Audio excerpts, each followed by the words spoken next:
The farm steward is someone that has to monitor and make decisions on a daily basis. That can be a person that lives on the land, or a person that owns the land, or just someone involved in agriculture, whether they're with the Soil and Water District as a resource conservationist, or a ag service provider doing selling products or providing services on agronomy or soils, or anybody that's involved in agriculture needs to be a farm steward. It's an important role. It's one that we need to take seriously, and the key to stewardship is monitoring. And to monitor, you need to know. You need to know what you're looking at. You need to know what needs to happen to make positive change. And to get to that level takes education.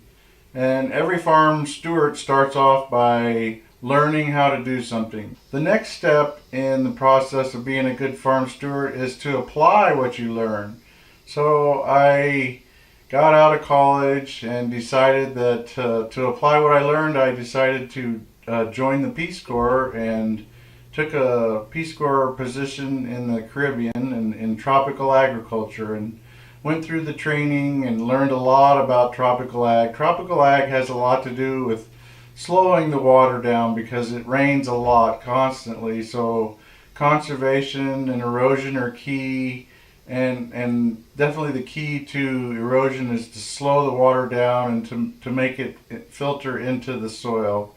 And so I learned a lot of interesting practices when I went through training.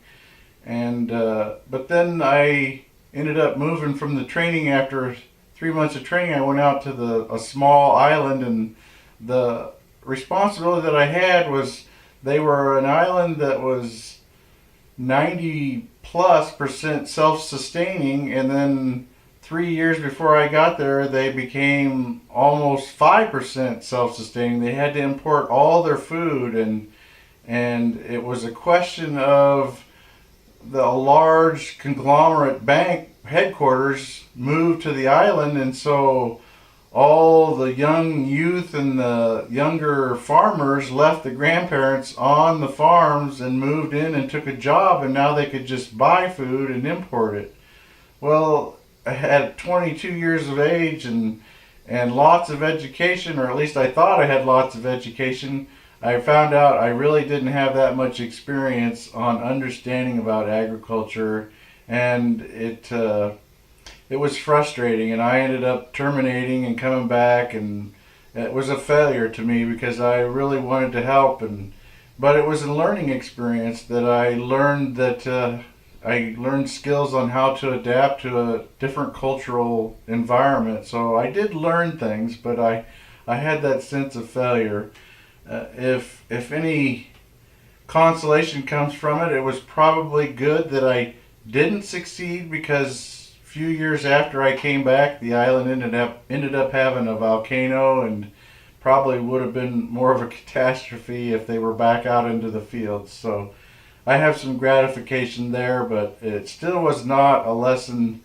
I would have just had the success than the failure, but you learn from your failures.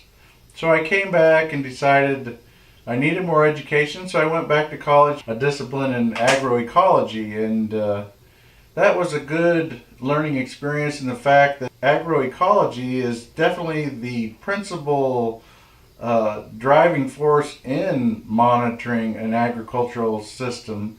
And so I think every farmer and every farm steward needs to know a lot about the environment and the ecology of the farm, and how to monitor that is the principles of agroecology. So I'm educated again. I've got more education, so I need more experience. So I decided to try the Peace Corps again, because I did get the great cultural experience, and I know it's definitely a challenge, so I'm going to try it again. But this time I ended up getting sent to an arid agricultural environment, and it was really probably the most changing life experience that I've ever had, because it came at a period right after the great Ethiopian drought in the in the beginning of the 1990s, end of 89 and 90s, there was 3 years in the sub-Saharan desert where they just literally, they basically only get 2 weeks worth of rain for the whole year, and a 2 week period, and that didn't happen for 3 years straight. There was a change that happened in 3 years, and they'd been farming the same way for thousands of years, and it worked for thousands of years. This was a civilization in the Sahara Desert that the rains would come and they would flood the valleys out because it was a hard pan clay, and then as it evaporated, the villages would all come out and plant a diverse cropping system. They would drop legumes and grains in each hole, and then they would, as they grew, harvest them until there was just a few plants left being grains and legumes. But they would feed livestock during the year, and the nutrients washed in from the rains, and there were no inputs other than labor, and the seeds were saved for the next year. So thousands of years it worked, but these 3 years it didn't. And I was there to introduce irrigation perimeters and to put up windbreaks to slow the desertification, and to help to make more sustaining systems. But it's stuck in my mind that these people have been farming for thousands of years, and why did this happen all of a sudden?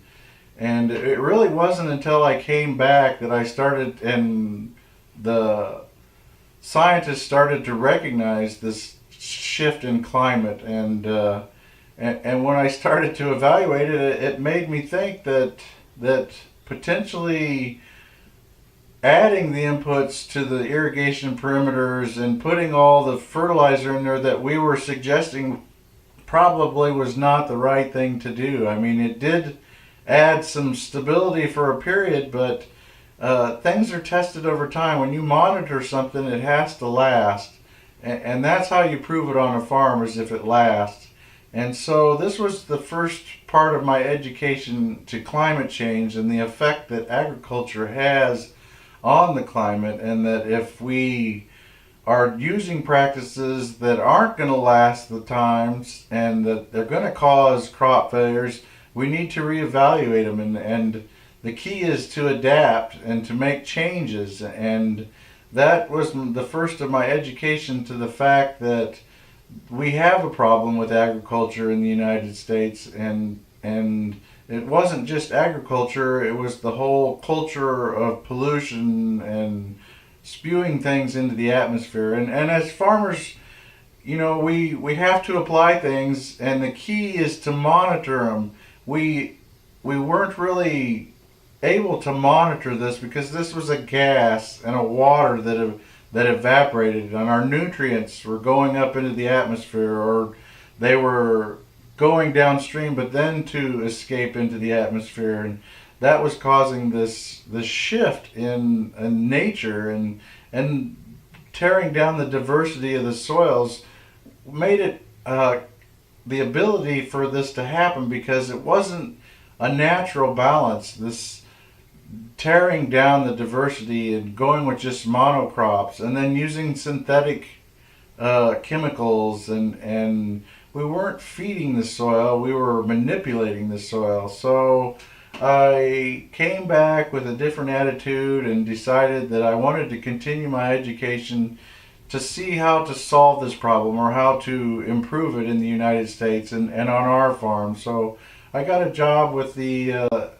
Soil and Water Conservation District, and started off as a resource conservationist, and learned how to put in conservation practices to slow the water down and to filter the water, and to add field borders and filter strips to try to slow things down. And while I worked at the Soil and Water District, I got the opportunity to start a project monitoring water quality. The lake that we had in our county had an atrazine problem and a nitrate problem, so we got the opportunity to start a research project that would study, and it was initiated by the water municipality. They were very interested. They were either going to ban it or we need to solve it. So I became a best management practice research technician, and this project went on for 10 years, and I learned a lot that this change in climate and this, as we continue down this path where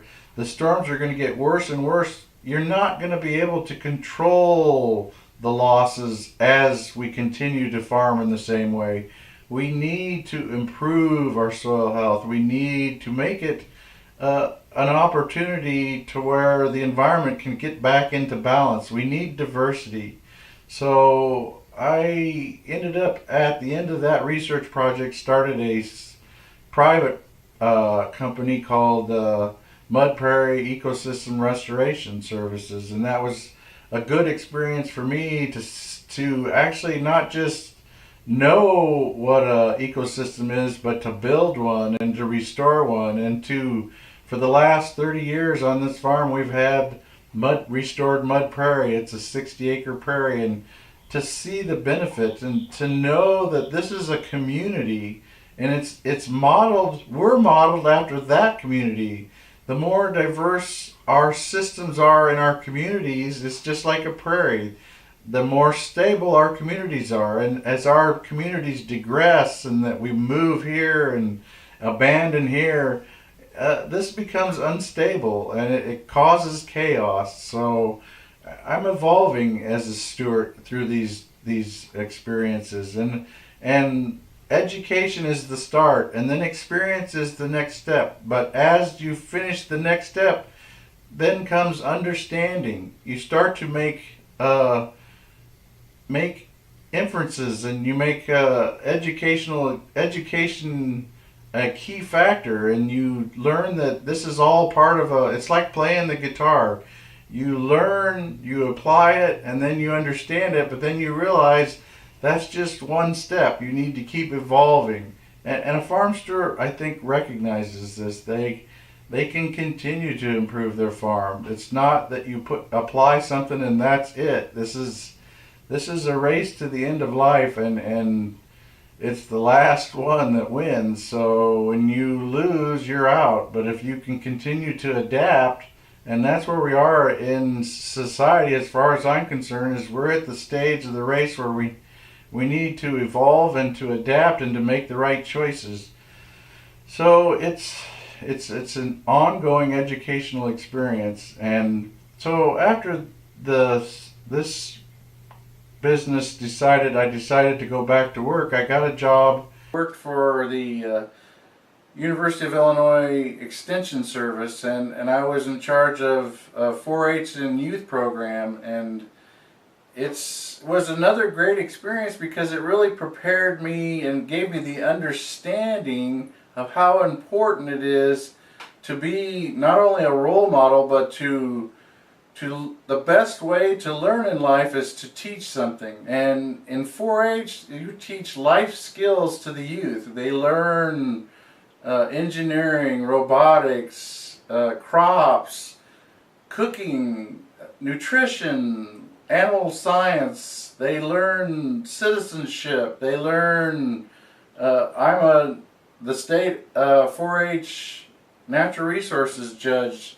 And I see the levels and the interest that kids have, and these are all life skills that they develop and learn. And 4-H is a great program because it gives them some education, and then it pushes them to get experience. And then as a leader, you can help to give them understanding to that. So the principles of learning and the principles of being a good farm steward is to not just stay on your land. If you are doing practices and the practices are failing or the practices are succeeding, as a good farm steward, you're learning. But if you really want to learn, is to pass that on to your neighbors, to educate them, to teach them what's working on your farm, what is right and what is wrong. New farmers, we need to be involved with new farmers. A new farmer, I've been in that situation. The more mentors that you can get, especially cover crops and no-till and the 4 R's, the right rate, right source, right time, and right place, those all come from experience. And I always compare it to when we had our children. You can read all the books you want about it, but until you experience, you really don't understand. So the best way to learn, or the best way to find comfort, is to stay close to those that have had a lot of kids, or stay close to those that are succeeding in being good stewards, and use mentors and teach others as you learn, because from the 4-H program, these are our future farmers, and everybody needs to learn life skills, and the more diverse they are, like in 4-H, the better chance they have to succeed. And where I'm at now, and that's the Illinois Stewardship Alliance, and we're focused, or at least I'm focused, on this whole soil health issue. Originally I was put in charge of trying to get Illinois farmers into adapting or adopting cover crops to their farming systems, and this was a natural one for me, because cover crops in a crop field is kind of like putting prairie plants in a prairie. The more diverse your cover crops, the better the soil health. The more diverse, the more stable your soils are. And that's part of the whole lesson, and that's when I really started to really get into soil health. And some of the other big issues are tillage. We can't continue to till our soils. It's not a natural thing. Tillage is done by the plants and the organisms and the worms, and it's a natural process. Tillage is not a impact process where you pulverize the soil, or you try to get rid of the weeds 5 times by pulverizing the soil and then expect it to recuperate. Once you till the soil, it takes years for that to get back. And no-till, everybody that started no-till, they didn't see the benefit the first few years. It took a while, and it continues to take a while. The stability comes from patience and to continue to move forward. But this is as steward is an ongoing process, and I can't emphasize enough that you need to educate yourself to know what to monitor, to gain experiences, to see what works on your farm, and to know and recognize a failure, and to correct the failure by applying new practices or trying new practices till you find one that works good on your farm, and then continue to monitor it. And if it continues to succeed, well, then you continue to succeed. But it's the key is diversity, and to keep applying different practices. And that's kind of the philosophy that I have on the farm that I'm living on today, is I keep diversifying. And this is going to be an ongoing thing, that until I die, this is what I'm going to do. And this is a spiritual thing as well. A lot of my decisions are instinct, and what feels right in my heart is what I continue to do. And I think all farmers are based at that. They want to make things better or improve, or the same as when they started, or when it was passed down from one generation to the next. We want to improve on that process, and we want to make the farm better. Well, that's a question of scientifically making organic matter and carbon back into the soil. We've lost that, and as this podcast continues, I'll try to explain that process to you through workshops and field days. But we need to be focused, and this is a critical time in life, because as we can see all around us, these climate changes and these weather extremes could easily lead to massive crop failures and damage and life itself.